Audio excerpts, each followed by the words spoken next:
जय श्री राम गाइस, कैसे हैं सभी। उम्मीद है सभी अच्छे होंगे। तो भाई आज का जो वीडियो है वो द कोहिस्तानी के चैनल का होने वाला है। इनके चैनल को आप सब्सक्राइब कर लें, साथ में मुझे भी सब्सक्राइब कर लें, बेल आइकन प्रेस कर लें, फेसबुक इंस्टा पर फॉलो मुझे कर लें, लिंक डिस्क्रिप्शन में है। तो आज की वीडियो का टाइटल है द लास्ट खलीफा। ठीक है, आखिरी खलीफा क्या है क्या नहीं है अभी देखते हैं, जानेंगे इस वीडियो के बारे में। तो बिना देरी की हम जो है शुरू करते हैं। Let's get started. मुझे कतर की गवर्नमेंट ने यहाँ ओहा बुलाया ताकि हम फलस्तीन के इशू के बारे में बात कर सकें। इस वक्त दुनिया में एक ऐसी सिचुएशन कि कोई भी फलस्तीन के मसले पर बात करने को तैयार नहीं, और अरब ममालिक इतनी दौलत होने के बाद फलस्तीन के बारे में एक आवाज भी नहीं उठा सकते। उसी टाइम सिर्फ कतर एक ऐसा मुल्क है जिसने पूरी दुनिया से लोग यहाँ पर बुला के फलस्तीन के इशू को उठा रहा है।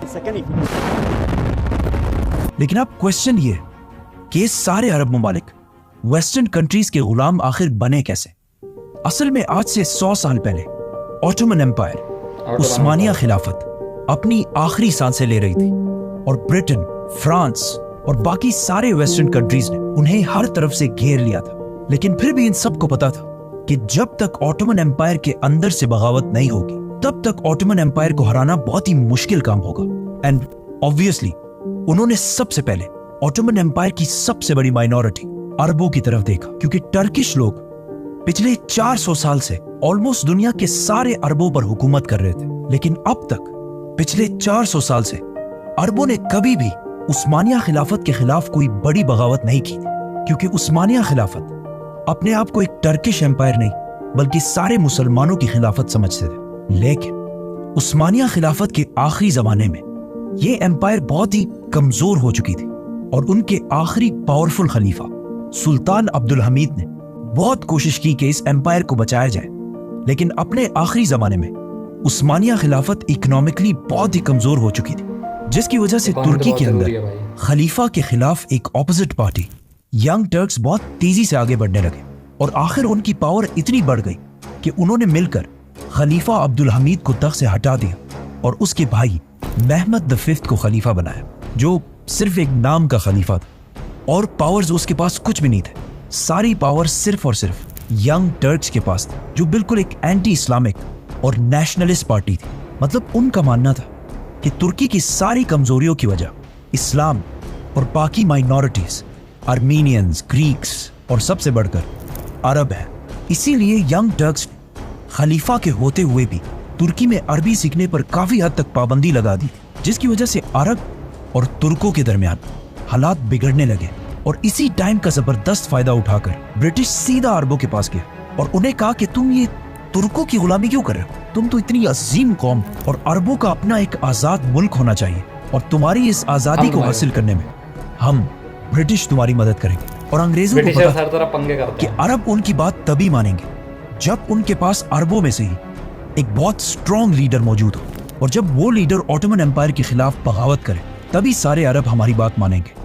और कुछ ही अरसे में उन्हें इस काम के लिए सबसे जबरदस्त बंदा मिल गया, जिसका नाम था शरीफ हुसैन बिन अली। अंग्रेजों ने इस आदमी को बहुत सोच समझ कर चुना था, क्योंकि शरीफ हुसैन कोई आम आदमी नहीं बल्कि उनका ताल्लुक सीधा रसूलुल्लाह सल्लल्लाहु अलैहि वसल्लम के खानदान बनु हाशिम से था, और वो आप सल्लल्लाहु अलैहि वसल्लम की बेटी फातिमा के बेटे हसन रज़ियल्लाहु तआला अन्हु की औलाद में से थे। और सिर्फ यही नहीं बल्कि शरीफ हुसैन का खानदान बनु कतादा पिछले 700 साल से मक्का को कंट्रोल कर रहा था। अंग्रेजों ने शरीफ हुसैन से वादा किया कि अगर वो उस्मानिया खिलाफत के खिलाफ बगावत करे और इस बगावत में बाकी सारे अरबों को भी अपने साथ मिला ले, तो अंग्रेज उस्मानी खलीफा को हटाकर उन्हें मुसलमानों का नया लीडर बना देंगे, और इराक से लेकर मिस्र, इजिप्ट तक ये सारा इलाका उनके हवाले कर देंगे। ये सारी बातें जब शरीफ हुसैन ने मक्का के लोगों को बताई तो मक्का के लोगों ने उन्हें फुल सपोर्ट किया, और इस तरह खिलाफत उस्मानिया के खिलाफ अरबों की सबसे पहली बगावत मक्का से शुरू हुई, और आहिस्ता आहिस्ता बहुत तेजी से फैलती गई। ये सब 1916 में वर्ल्ड वॉर 1 के दरमियान हो रहा था। मतलब ऑटोमन एम्पायर एक ही टाइम पर रशिया, ब्रिटिश, फ्रांस, ग्रीस, इन सारों से एक साथ लड़ रहा था, और अब उसे अरबों से भी लड़ना था, और अरबों के साथ ब्रिटिश जैसे पावरफुल सुपर पावर की सपोर्ट भी थी। और अरबों को सपोर्ट करने के लिए उन्होंने अपना एक बहुत ही इंपॉर्टेंट एजेंट भी भेजा था, जिसे आज लॉरेंस ऑफ अरेबिया के नाम से जाना जाता है। As Lawrence of Arabia. Lawrence of Arabia. अरबों की ये बगावत इस हद तक ब्रिटिश कंट्रोल कर रहा था कि लॉरेंस ऑफ अरेबिया ब्रिटिश के एक आर्म से एजेंट ने सबसे पहले अरब पहुंचकर शरीफ हुसैन के तीनों बेटों का इंटरव्यू किया कि इन तीनों में से अरबों की इस बगावत को कौन लीड करेगा, और फिर इन तीनों में से उसने फैसल को चुना क्योंकि उसे लगा कि फैसल में ब्रिटिश का वफादार रहने का सबसे बड़ा पोटेंशियल है। इस तरह कुछ ही सालों में फैसल ने ब्रिटिश की मदद से ऑटोमन एम्पायर से ये सारे इलाके छीन लिए, और अब 1918 में जब वर्ल्ड वॉर 1 खत्म होने वाली थी, उस्मानिया खिलाफत जो एक जमाने में इतनी बड़ी एम्पायर थी, अब सिर्फ इतनी सी रह गई। अब मिशन पूरा हो चुका था, और जैसा कि अंग्रेजों ने वादा किया था, उन्हें शरीफ हुसैन को नया लीडर मान लेना चाहिए था। लेकिन अंग्रेजों ने शरीफ हुसैन से किए सारे वादे तोड़ दिए और आपस में बैठकर बेल्फोर डिक्लेरेशन साइन की, जिसमें अरब के अंदर यहूदियों के लिए इजराइल बनाने का क्लियर प्लान था। यह देखकर शरीफ हुसैन को ब्रिटिश पर बहुत गुस्सा आया और उन्होंने फलस्तीन में इजराइल बनाने की सख्त मुखालफत की। अब यहां से हालात बिल्कुल चेंज हो गए, क्योंकि पहली बार शरीफ हुसैन और ब्रिटिश एक दूसरे के सामने आए और इनकी दोस्ती आहिस्ता आहिस्ता दुश्मनी में बदल गई। इस सब से कुछ ही अरसे बाद और आज से एग्जैक्टली 100 साल पहले 1924 में मुस्तफा कमाल अतातुर्क की लीडरशिप तुर्कों ने उस्मानिया खिलाफत खत्म कर दी और आखिरी खलीफा सुल्तान अब्दुल मजीद को तुर्की से निकाल दिया। मतलब अब पहली बार दुनिया में कोई भी खलीफा नहीं था, जिसकी वजह से शरीफ हुसैन बिन अली ने अपने आप को मुसलमानों का नया खलीफा डिक्लेयर कर दिया, क्योंकि अब इस सारे इलाके में वही सबसे पावरफुल मुसलमान रह गया था। नाउ फ्रांस ये सब देखकर बहुत टेंशन में पड़ गया और उसने जाकर ब्रिटिश से कहा कि तुम पागल हो गए हो, तुमने मुसलमानों को एक ऐसा लीडर दिया है जिसका ताल्लुक रसूलुल्लाह सल्लल्लाहु अलैहि वसल्लम की फैमिली से, वो मक्का में रहता है और अब खलीफा भी बन चुका है, और अभी से उसमें इतना कॉन्फिडेंस आ गया कि वो हमारे फैसलों के खिलाफ जाने लगा, जिससे आहिस्ता आहिस्ता ब्रिटिश शरीफ हुसैन के लिए अपनी सपोर्ट थोड़ी कम करने लगा। इजराइल को ना मानने और ब्रिटिश के सामने खड़े होने के बाद अब अरबों में शरीफ हुसैन की रेपुटेशन थोड़ी बेहतर होने लगी, और आखिर 1924 के एक अखबार में ये खबर भी छपी कि फॉर्मर उस्मानी खलीफा सुल्तान महमद वहीदुद्दीन ने शरीफ हुसैन की खिलाफत को सपोर्ट करने का ऐलान कर दिया। जब अंग्रेजों ने ये सब कुछ देखा तो उन्हें समझ आ गई कि अब शरीफ हुसैन उनके कंट्रोल से निकल चुका है, इसीलिए उन्होंने आखिर अपना सारा सपोर्ट शरीफ हुसैन से हटा दिया और एक नए लीडर को सपोर्ट करने लगे, क्योंकि वो लीडर अंग्रेजों की हर बात मानने के लिए तैयार था, जिसका नाम था अब्दुल अजीज इब्ने सऊद। नाउ जिस तरह शरीफ हुसैन ने ब्रिटिश की मदद से उस्मानिया खिलाफत को तोड़ा था, उसी तरह इब्ने सऊद भी ब्रिटेन की मदद से शरीफ हुसैन की खिलाफत को तोड़ने लगा और बहुत तेजी से ये सारा इलाका फतह कर लिया। ब्रिटेन ने अरबों से किए हुए सारे वादे तोड़ दिए और आखिर शरीफ हुसैन को ब्रिटिश ने गिरफ्तार करके साइप्रस में अपने एक जेल में डाल दिया, और इस तरह अंग्रेजों ने अरबों से अपने सारे वादे तोड़ दिए और अरबों की एक यूनिफाइड कंट्री बनाने का ख्वाब हमेशा के लिए खत्म कर दिया, और अरब को बहुत सारे छोटे कंट्रीज में डिवाइड कर दिया ताकि वो हमेशा आपस में लड़ते रहे और अंग्रेजों के सामने खड़े ना हो सके। और यही सेम प्लान उन्होंने इंडिया में भी इम्प्लीमेंट करके उसे भी 2 हिस्सों में तोड़ दिया। अंग्रेजों ने अरब ममालिक को बहुत सारे छोटे हिस्सों में डिवाइड कर दिया और उनके लीडर सिर्फ उन्हीं को बनाया जिन्होंने हमेशा अंग्रेजों का वफादार रहने की कसम खाई, जिसके बाद आहिस्ता आहिस्ता ब्रिटिश एम्पायर तो खत्म हो गई, लेकिन अरबों का ये सारा कंट्रोल ब्रिटिश से हटकर अमेरिका के पास चला गया। अब अमेरिका ब्रिटिश की तरह इन सारे ममालिक को कंट्रोल करता रहा, और दरमियान में जिसने भी अमेरिका के खिलाफ जाने की कोशिश की उन्हें रास्ते से हटा दिया गया, जैसे कि सऊदी अरब के किंग फैसल, इजिप्ट के मुर्सी, लिबिया के कदाफी और इराक के सद्दाम हुसैन। इन सब को अमेरिका ने बाकी सारों के लिए इबरत बनाकर छोड़ा है। इसीलिए आज चाहे जो भी हो जाए, अरब कंट्रीज कभी भी वेस्ट के खिलाफ नहीं जाती, क्योंकि इन सारे कंट्रीज को बनाया ही अंग्रेजों ने है।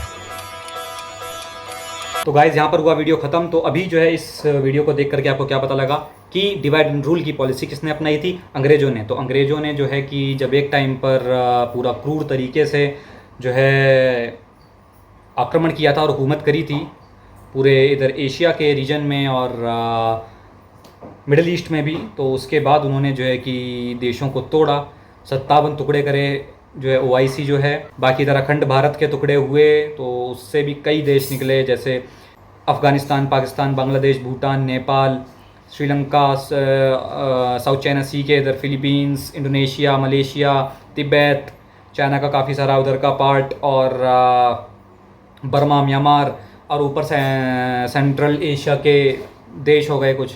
तो भारत एक बहुत ही विशाल था, तो सबसे बड़ा, आज के रशिया से भी बड़ा। तो वो भी अंग्रेज़ों ने किया अपना कमाल, है ना। और बस फिर जो होना था वो हुआ, और आप जो है कि मज़हब के नाम पर भिड़ गए हमसे।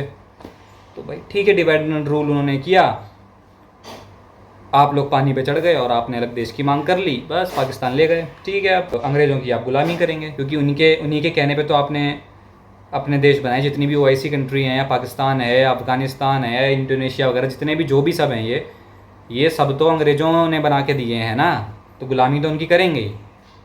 भारत क्यों नहीं करता गुलामी? भारत को हाँ बोलना है हाँ बोलेगा, ना बोलेगा ना बोलेगा, अपनी इच्छा से करेगा। क्यों? क्योंकि भारत तो अखंड हमेशा से ही है ना, भारत को ये जन्म तो हुआ नहीं, भारत तो आदिकाल से है, पुरातन काल से, सनातन। जब ये वेस्ट पैदा भी नहीं हुआ था तब भी भारत था, आज भी भारत है और हमेशा रहेगा क़यामत से भी।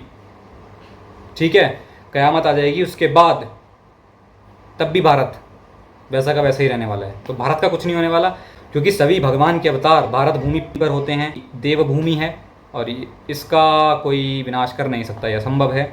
ठीक है, तो सनातन को कोई मिटा नहीं सकता। आप देख सकते हैं कि मक्का में बुतों को तोड़ करके उनको इस्लाम कबूल करवाया गया।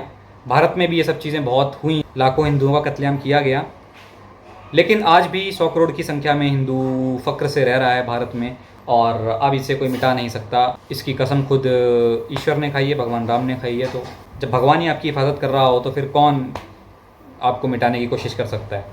तो ये चीज़ें हैं। बाकी भारत पर कोई आंख भी नहीं उठा पाया, यहाँ पर मूर्ति पूजा कोई बंद नहीं करवा पाया। मक्का में आपने बुतों को जो भी करा, लेकिन भारत में क्यों नहीं करवा पाए? भारत में आप मूर्ति पूजा बंद क्यों नहीं करवा पाए? हम बड़े ही फ़क्र के साथ मूर्ति पूजा करते हैं आज भी। ठीक है, कौन है रोकने वाला? है किसी की हिम्मत जो हमें रोके? कोई नहीं रोक सकता भाई। हम गणपति विसर्जन करते हैं बड़े ही प्राउड के साथ, हम कश्मीर में गणपति विसर्जन करते हैं बड़े प्राउड के साथ। किसी इस्लाम को मानने वाले की या मुस्लिम की हिम्मत नहीं होती, हिमाकत नहीं होती कि हमको एक शब्द भी बोल दे। ठीक है, तो आज जो है ये सनातन युग है, हम जो चाहेंगे वो होगा। ठीक है, तो फ्रीडम है, आपको अपने मज़हब की फ्रीडम है, हमें हमारे धर्म की फ्रीडम है। तो ये चीज़ें हैं। बाकी मिलते हैं नेक्स्ट वीडियो में, तब तक के लिए जय श्री राम।